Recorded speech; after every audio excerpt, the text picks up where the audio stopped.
안녕하세요. 낙서인간입니다. 오늘 읽을 책은 패트릭 브링리가 쓴 나는 메트로폴리탄 미술관의 경비원입니다. 라는 책입니다. 이 책은 뉴요커라는 잡지에서 일하던 저자가 형의 죽음으로 인해 뉴욕에 있는 메트로폴리탄 미술관 경비원으로 일하게 되면서 삶과 예술에 대해서 느끼고 깨달은 것들을 그려낸 책입니다.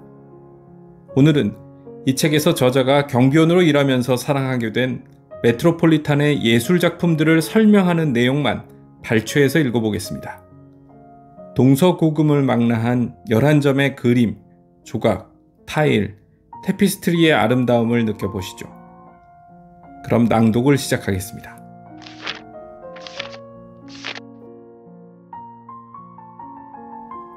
옛 거장 전시관에서 피터르 브리헐의 1565년 작품인 곡물 수확에 사로잡혀 발걸음을 멈췄다.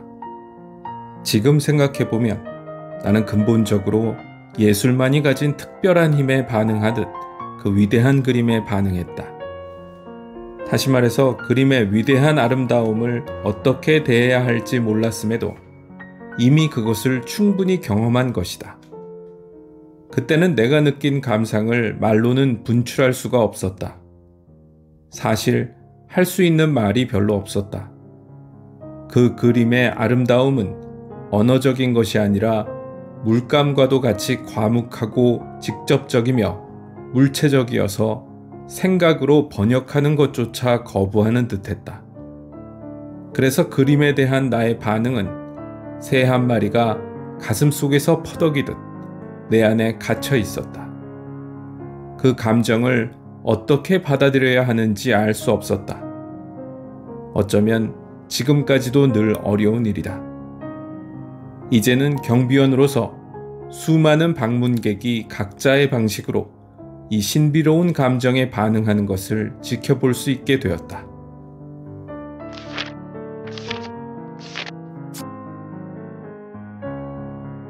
(16세기) 베네치아의 가장 위대한 화가는 티션이라는 애칭으로 불리는 티치아노 베첼리오다. 마치 무릉덩이와 적포도주를 섞어서 색을 빚어내기라도 하듯 그는 자신이 그려내는 광경을 장밋빛으로 감쌌다. 나는 그의 명작 비너스와 아도니스에 다가간다. 이 작품은 너무나 아름다운 침묵의 시와도 같아서 앞에선 내 기분까지 거기에 함몰되어 버린다. 죽을 수밖에 없는 운명인 인간 아도니스에게 절박하게 매달리는 아맛빛 금발의 비너스와 여신의 품을 거부하고 위험 가득한 속세로 돌아가려는 자신만만한 젊은이 아도니스. 둘 중 누가 더 아름다운지 고를 수가 없다. 나도 티션이 본 고대의 시를 읽었기 때문에 이야기가 결국 어떻게 끝나는지 알고 있다. 아도니스는 죽고 비너스는 가눌 수 없는 슬픔에 빠져 그의 흐르는 피에서 붉은 아네모네 꽃이 피어나도록 한다. 아네모네라는 이름은 바람에서 태어나다 라는 뜻이다. 아직 관람객이 없는 시각. 나무 바닥이 삐걱거리는 소리를 들으며 전시실 안을 걷다가 티션의 또 다른 작품을 발견한다. 비너스와 아도니스보다 훨씬 작고 덜 알려진 작품이다. 티션이 젊었을 때 그린 남자의 초상이라는 제목의 그림이다. 애를 써서 수정을 많이 하거나 공을 들인 흔적 없이 너무도 능숙한 솜씨로 완성한 작품이라 마치 햇빛이 어른거리는 연못에 우연히 비친 얼굴처럼 보인다. 초상화의 주인공은 긴 머리에 턱수염을 길렀지만 그것들이 그의 천사 같은 얼굴을 가리지는 못한다. 온화하고 생기 넘치고 젊음으로 가득한 얼굴이다. 그는 생각에 잠겨 있으면서도 무슨 생각을 하는지는 자신도 모르는 듯하다. 표면적으로는 그가 장갑을 벗는 순간을 포착한 그림이지만 단지 짧은 찰나를 보는 것 같지가 않다. 그림 안의 시간은 한순간에 얼어붙었다기보다 흘러들어 고인 느낌이다. 과거와 미래가 생명력 넘치는 현재에 휩싸인 듯 이 젊은이는 가차없는 시간의 화살을 피할 수 있기라도 하는 듯하다. 이 초상화의 묘한 특징을 어느 정도는 물리적으로 설명할 수 있다. 티션은 반투명 유약을 겹겹이 발라서 빛이 끊임없이 새로운 느낌으로 흐르고 반사되고 굴절하도록 만들었다. 그러나 작품이 내 안에 불러일으키는 감각을 피할 수는 없다. 그림은 너무도 아름답고 너무도 부드럽게 생명으로 가득 차서 그 자체로 살아 숨쉬는 듯하다. 살아 숨쉬는 기억, 살아 숨쉬는 마법, 살아 숨쉬는 예술. 무엇라 불러도 좋지만 그 자체로 완전하고 밝고 더 이상 단순화할 수 없고 퇴색하지 않는 그 무엇이다. 인간의 영혼이 그랬으면 하는 바로 그 상태 말이다.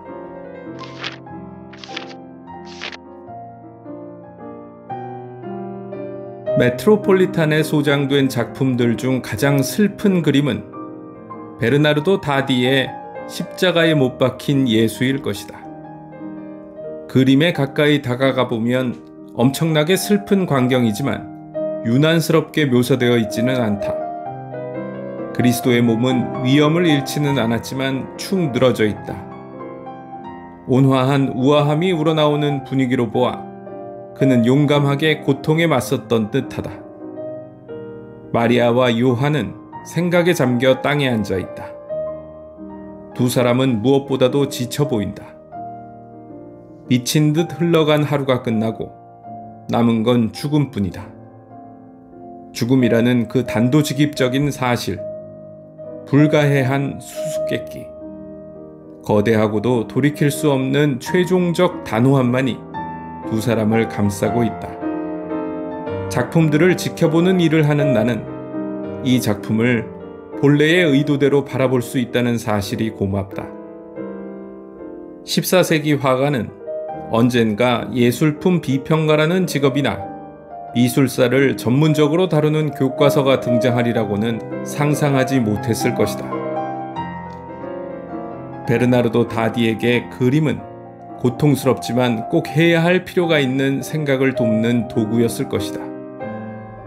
나는 예수의 그림들에서 새롭거나 미묘한 뉘앙스를 찾는 데 관심이 없다.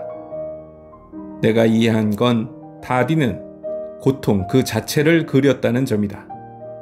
그의 그림은 고통에 관한 것이다.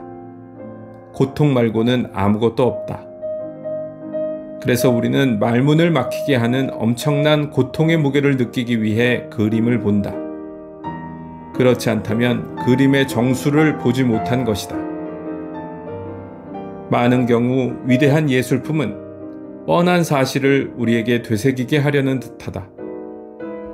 이것이 현실이다 라고 말하는 게 전부다.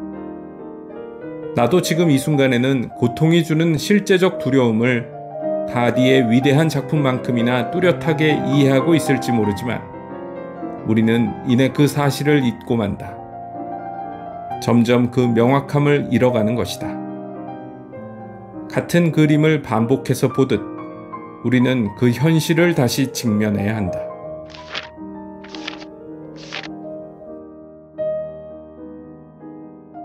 다음날 다시 F구역으로 가게 된 나는 1000년 전 북송의 거장 곽희의 두루마리 그림을 마주한다.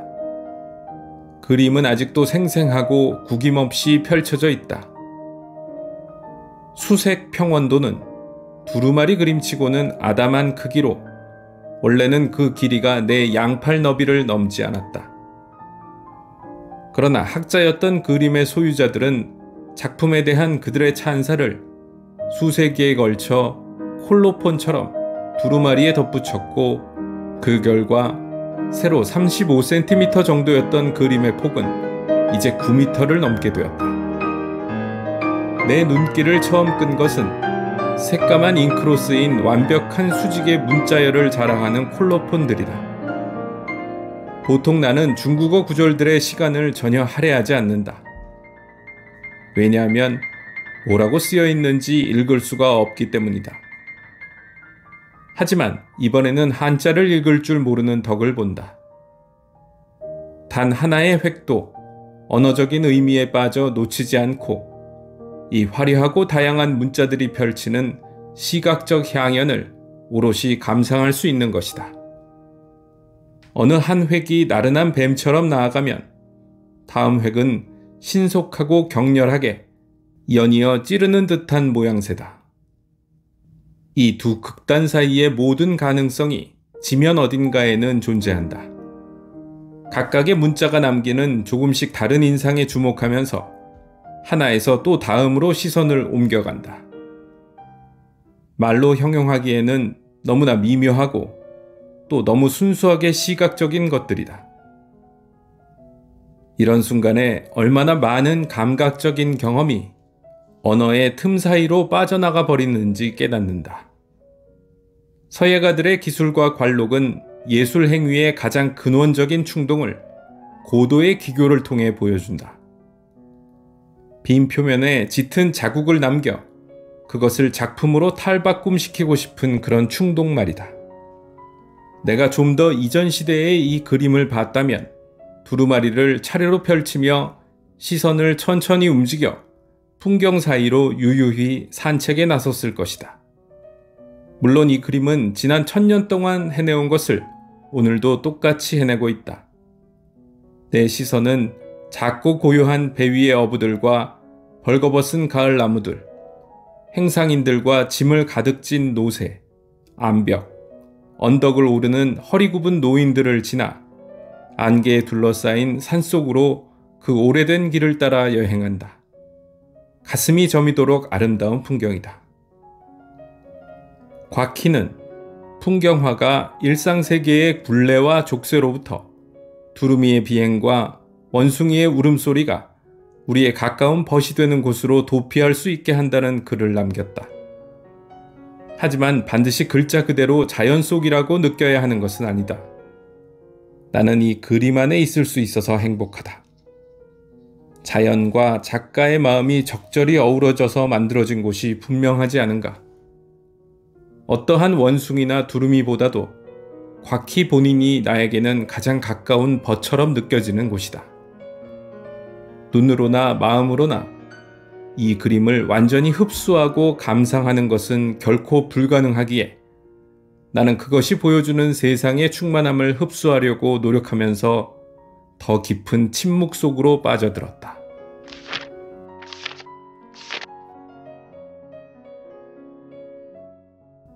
몸의 방향을 돌리는 것만으로 1만 킬로미터 이상 떨어진 중앙아프리카까지 단번에 이동한다.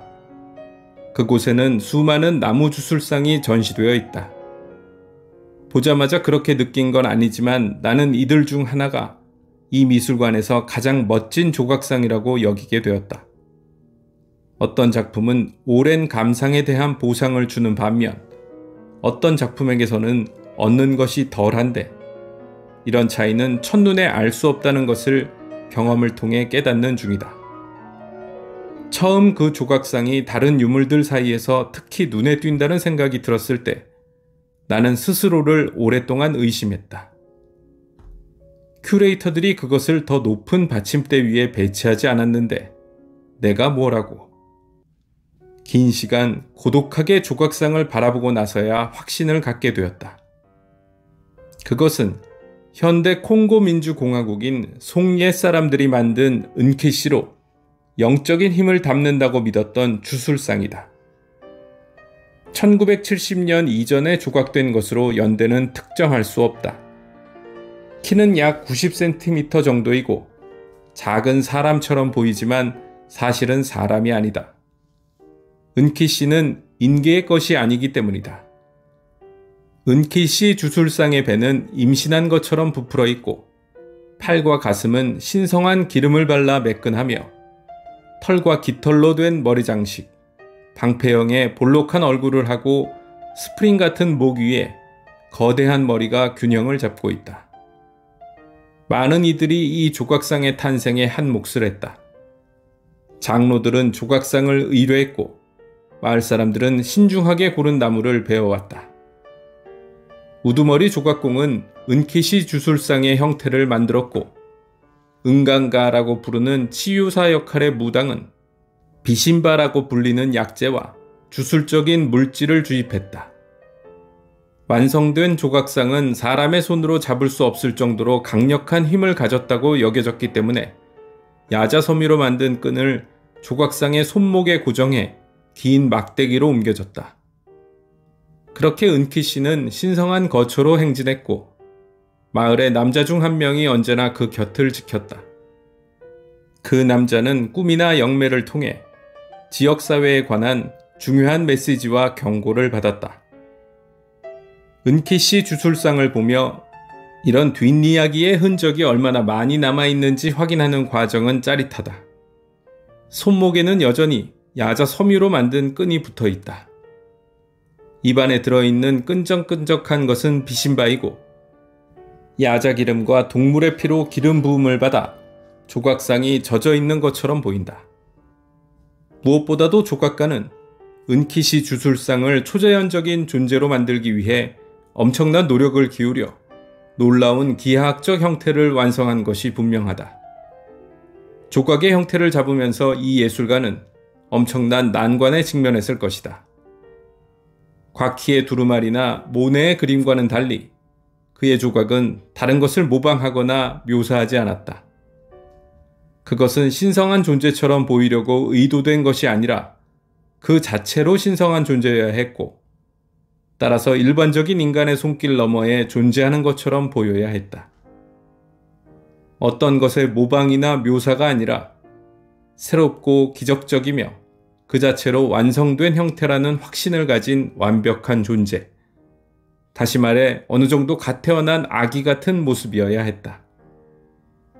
박력 넘치는 조각상의 주위를 돌며 나는 예술가가 이렇게 어려운 일을 해냈다는 사실에 감탄할 뿐이다. 예술의 위대한 기적이 행해졌고 아름다움의 새로운 모습이 세상에 더해졌다. 감탄스러울 뿐만 아니라 감동적이다. 눈을 지그시 감은 은키씨 주술상은 다가오는 위험한 세력들의 대적하는 의지를 불러일으키려는 듯이 내면에 몰두하는 강력한 기운을 뿜는다. 이 조각상은 폭력, 불행, 질병 등 끊이지 않는 일상적인 고난으로부터 송예족을 보호하기 위한 것이었다. 패배가 정해진 싸움이었겠지만 그 시도만큼은 심금을 울린다. 엄청난 압박의 소나기를 뿌리치기 위해서는 이렇듯 웅장한 모습이어야 했을 것이다.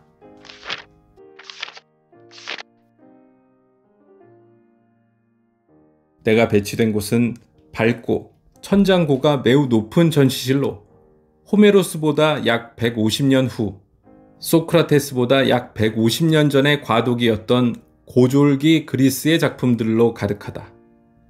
동쪽으로 길게 난 창문을 통해 제키 케네디의 할아버지가 지은 아파트 타워를 배경 삼아 물건을 진열하고 있는 노점상들의 모습이 보인다. 정말 뉴욕스러운 장면이다. 이 전시실의 유명 인사가 뉴욕 쿠로스라고 불리는 쿠로스 대리석 조각상이라는 사실이 이 모든 배경과 아주 잘 어울린다는 생각이 든다. 다른 유명한 쿠로스들과 구분하기 위해 붙여진 의례적인 이름일 뿐이지만 나는 내 나름의 이유로 뉴욕 쿠로스라는 이름을 좋아한다. 그 이름은 마치 이 호리호리한 아테네 청년이 고국을 떠나 아스토리아의 아파트에 새들어 살며 우리들처럼 지하철을 타고 메트로폴리탄으로 출퇴근하는 것처럼 느껴지게 한다. 나는 같은 이주자로서 또 미술관에 매일매일을 서 있는 사람으로서 이 쿠로스 대리석 조각상과 동질감을 느낀다. 경비원 자국을 밀어내며 똑바로 선 이 나체의 그리스인에게 최대한 가까이 다가간다. 그는 이집트 파라오의 포즈처럼 한 발을 앞으로 내밀고 서 있다. 하지만 이 젊은이는 파라오도 아니고 왕도 아니고 신도 아니다. 그 이전에 많은 예술품이 그랬듯이 주술적인 목적으로 만들어지지도 않았다. 이 코우루스는 일종의 비석으로 세상을 떠난 남자의 유해 위에 놓여 그저 이 사람은 죽음을 피할 수 없는 인간이었다 라고 알리기 위해 만들어진 것이다. 이상하게도 나는 불꽃처럼 튀어오르는 자부심을 느낀다. 이 조각상을 보는 다른 많은 사람들도 그러하리라 생각한다. 왠지 모르게 쉽게 다가서도 될 듯한 독특한 분위기를 내뿜는 이 걸작의 주제는 바로 우리들 자신이 아닐까. 최초로 시도된 누드 입상 중 하나인 이 조각에는 감동적인 평범함과 심지어 어떤 어색함마저 느껴진다. 스타일에서도 조금 미숙한 면이 있는데 이것은 자신의 방식을 아직 완성하지 못한 떠오르는 생각들을 표현하는 방법을 익혀가고 있던 예술가의 솜씨라는 걸 나타낸다. 쿠로스 대리석 조각상에서는 차갑고 단단한 돌로 생명체의 형태를 빚는 작업의 대담함이 잘 드러난다. 조각가는 신과 같은 아름다움을 표현하는 동시에 풋풋하고 벌거벗은 연약한 모습을 담아내는 데에도 성공했다. 이 조각상 앞에 서서 나는 두 가지 사실을 쉽게 받아들였다. 이 코우로스가 아주 오래전에 만들어졌다는 사실, 그리고 나와 같은 인간의 손을 가진 예술가에 의해 조각되었다는 사실이다. 코우로스를 낳은 대리석의 시간관념으로 본다면 고대 아테네는 심장이 한 번 뛰는 정도밖에 떨어져 있지 않다.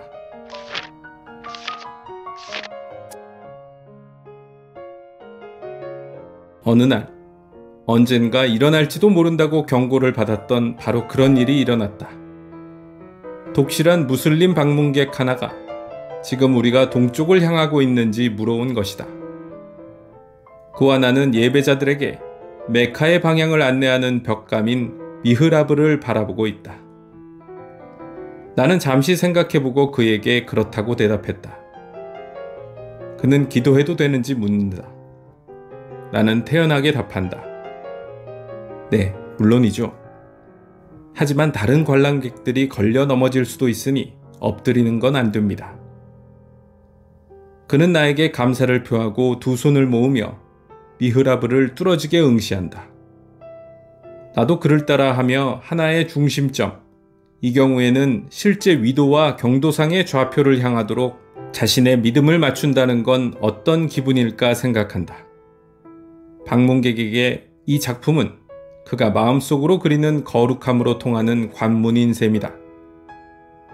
규칙은 규칙이지만 이 미흐라브는 충분히 절을 받을 만한 타일 작품이다. 높이 3.3m, 무게 2톤으로 14세기 이스파한의 마드라사에 자리하고 있던 것인데도 전혀 낡은 기색이 없다. 주로 파란색, 흰색, 청록색 타일로 구성된 빼곡한 모자이크는 춤추는 듯한 아라베스크 문양과 활력 넘치는 필체의 쿨한 구절들이 윙윙거리며 하늘을 날아다니는 것 같아 아찔할 정도로 신묘해 보인다. 나는 미흐라브의 가장 안쪽 부분 위에 쓰여 있는 한 구절에 특히 주목한다. 구부러지고 휘청이며 얽히는 선들이 살아있는 식물을 암시하는 형태를 만들어내고 각각에서는 뻗어나가는 덩굴과 곱슬곱슬한 덩굴 손이 연상된다. 이 부분은 자연, 그것의 리듬과 풍요로움, 무성함과 빽빽함, 영원한 움직임과 성장을 찬양하고 있는 게 분명하다.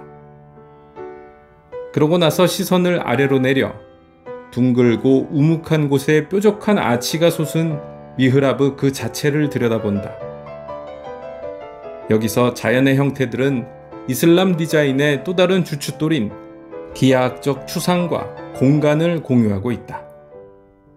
메트로폴리탄의 기념품 가게에 가면 이슬람 디자인의 수학적인 측면을 서술한 책을 파는데 몇 번의 휴게 시간을 이용해 그 책을 훑어보며 골머리를 앓았다.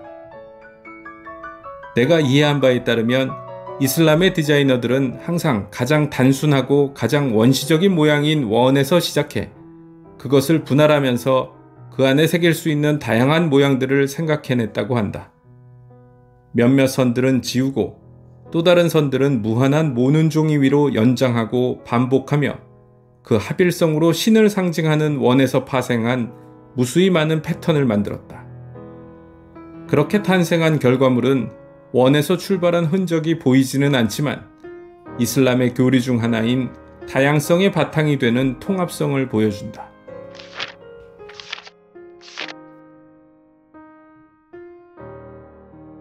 난간에 팔꿈치를 기대고 서서 그 유명한 시모네티 양탄자를 내려다본다. 섬세한 조명으로 밝혀져 있어 마치 마법처럼 형형색색의 연못위로 연기가 자욱한 것처럼 보인다. 내가 그 자체로 시각의 우주 같은 이 양탄자 속에서 길을 잃고 싶은 기분이었다면 그렇게 되도록 스스로를 내버려 두었을 것이다. 하지만 오늘의 나는 다른 기분이다. 지금 내게 보이는 것은 저물어간 거대한 세계가 남긴 작은 조각이다. 1500년 즈음에 카이로에서 짜여진 이 양탄자 위를 가로질렀을 수많은 발들을 생각한다. 최초의 소유주는 맘루크들이었는데 그들의 역사는 일부러 현대인을 헷갈리게 하려고 작정하기로도 한 듯 복잡하다. 맘루크는 주로 튀르키예인, 체르케스인, 조지아인, 아파스인으로 구성된 노예군인 출신의 지배계층으로 수세기 동안 카이로를 수도로 삼고 제국으로 군림했다. 한때 아바스 왕조의 술탄들과 에미르들에게 충성했던 이들은 13세기에 권력을 쥐었고 많은 노예들이 정부의 최고위직에 올랐음에도 불구하고 노예제도를 폐지하지 않았다. 1517년 맘루크는 신흥 강자인 오스만 제국에게 복속되었지만 그들은 1811년에 완전히 패배할 때까지 오스만 술탄의 봉신으로서 이집트를 계속 통치했다. 양탄자를 유심히 들여다보니 수만 개의 매듭과 실이 마치 현재와 과거, 현실의 엄청난 밀도를 은유적으로 나타내는 것 같은 느낌이 든다. 한때는 이 내 귀퉁이 너머로 펼쳐졌던 세상이 있었다는 걸 떠올린다. 헤아릴 수 없이 많은 디테일로 가득한 모든 찬란하고 평범한 인간 드라마를 위한 무대가, 또한 내가 방금 이야기한 맘루크 역사의 밑그림이 엄청나게 빈약하다는 것도 알고 있다. 나일강을 따라 수천 마일에 걸쳐 펼쳐진 땅에 존재했던 무한히 복잡했을 수천 년의 역사를 나는 고작 이집트와 같은 작은 단어로 일컫는다. 양탄자를 내려다보자니 초월적인 질문들의 추상적인 답을 구하려는 노력이 바보스럽게 느껴진다. 더 많이 탐구할수록 더 많은 것을 보게 될 테고 그럴수록 내가 본 것이 얼마나 적은지 깨닫게 될 것이다. 세상은 서로 섞이기를 거부하는 세밀한 부분들로 가득한 것이리라.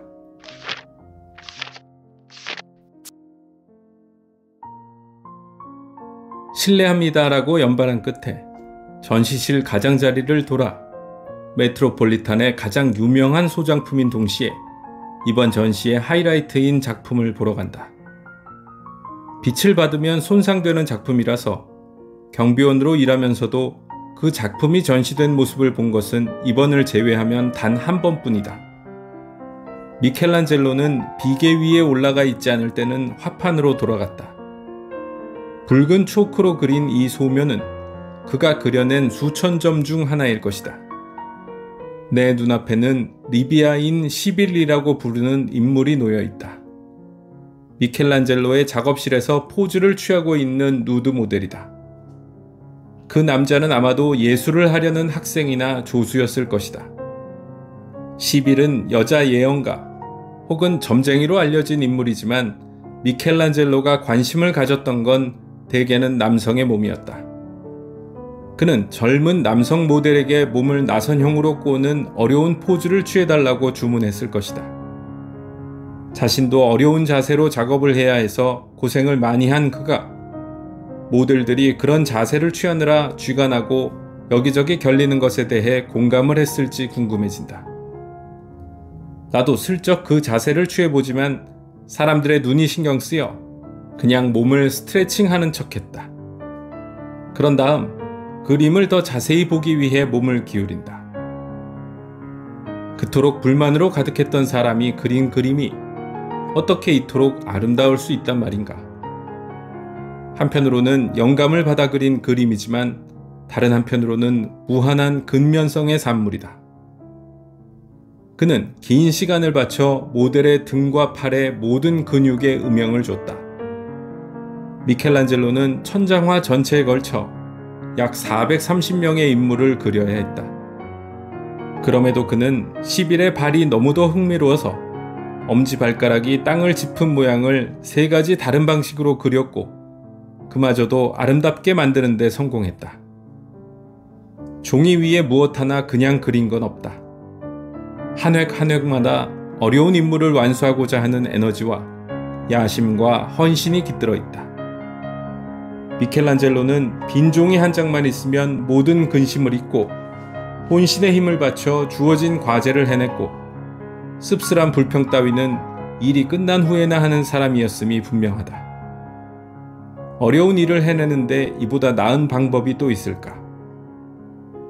4년의 작업 끝에 천장화가 완성되자 온 세상이 그 작품을 보려고 몰려오는 소리가 들린다라고 그의 동시대인은 전하지만 미켈란젤로는 호들갑을 떨지 않았다.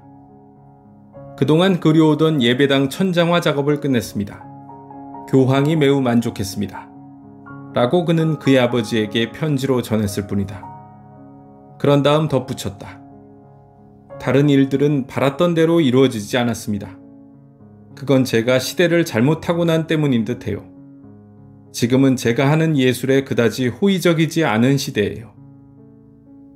오늘날 우리는 이 호의적이지 않은 시대를 하이 르네상스 혹은 전성기 르네상스라고 부른다.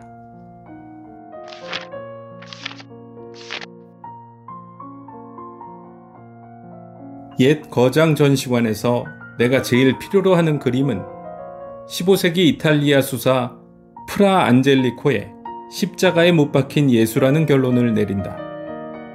이 그림을 좋아하는 이유는 부분적으로 내가 가진 편견 때문이기도 하다. 나는 오래된 작품이 좋다. 단단한 나무판 위에 입혀진 템페라의 느낌도, 자디잘게 금이 간 금박 아래로 붉은 진흙 베이스가 살짝 얼굴을 내미는 것도 좋다. 옛 기독교 예술품과 거기에 깃든 빛을 발할 정도로 선명한 슬픔이 좋다. 너무도 고통스럽지만 이 그림이 톰을 생각하게 만드는 것이 좋다. 예수의 몸은 태풍에 요동치는 배의 돛대에 못 박힌 것처럼 보인다. 그를 중심으로 나머지 세상이 흔들리며 돌아가고 있는 듯하다. 우아하면서도 부서진 몸은 뻔한 사실을 다시 상기시킨다. 우리가 죽을 수밖에 없는 운명이라는 것, 고통 속의 용기는 아름답다는 것, 상실은 사랑과 탄식을 자극한다는 사실 말이다. 그림의 이런 부분은 성스러운 기능을 수행해서 우리가 이미 밀접하게 알고 있으면서도 불가해한 것에 가닿게 해준다. 그러나 안젤리코 수사가 묘사한 것은 예수의 몸뿐만이 아니다. 그는 십자가의 발치에 뒤죽박죽으로 모여있는 구경꾼 한 무리를 상상했다. 옷을 잘 갖춰 입은 사람, 말을 타고 있는 사람 등 꽤 많은 구경꾼들의 얼굴에는 놀라우리만치 다양한 반응과 감정들이 떠올라 있다. 침통해하는 사람들, 호기심을 느끼는 사람들, 지루해하는 사람들, 심지어 다른 곳에 신경이 팔려 있는 사람들도 있다. 옛 거장들의 그림에서 자주 보이는 리얼리즘이다.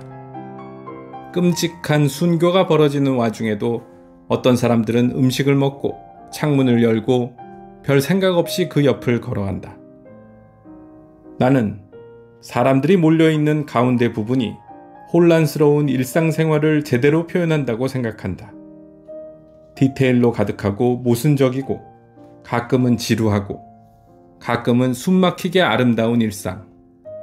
아무리 중차대한 순간이라 하더라도, 아무리 기저에 깔린 신비로움이 숭고하다 할지라도 복잡한 세상은 멈추지 않고 계속해서 돌아간다. 우리는 삶을 살아가야 하고 삶은 우리를 내버려 두지 않는다.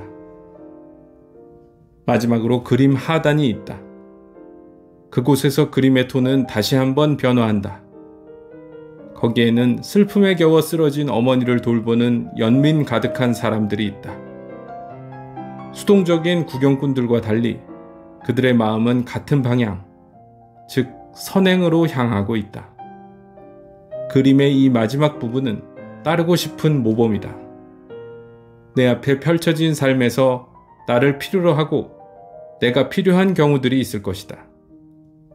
내가 할 수 있는 최선을 다하고 다른 이들도 나를 위해 그렇게 해줄 것이라는 게 나의 희망이다. 이제 형은 세상에 없다. 나는 그 상실을 느낀다. 형은 그림에서 성모 마리아를 돌보기 위해 정신을 바짝 차린 채 몸을 굽히고 있는 칭찬받아 마땅한 현실적인 사람들 중 하나일 것이다. 하지만 내 마음속에는 지금도 형의 초상화, 티치아노가 그린 듯한 밝고 솔직한 형의 얼굴이 선명하게 살아있고 그 모습에서 나는 위안을 찾는다. 이 그림이라면 확실히 내가 메트로폴리탄 바깥으로 품고 나갈 수 있을 것이다.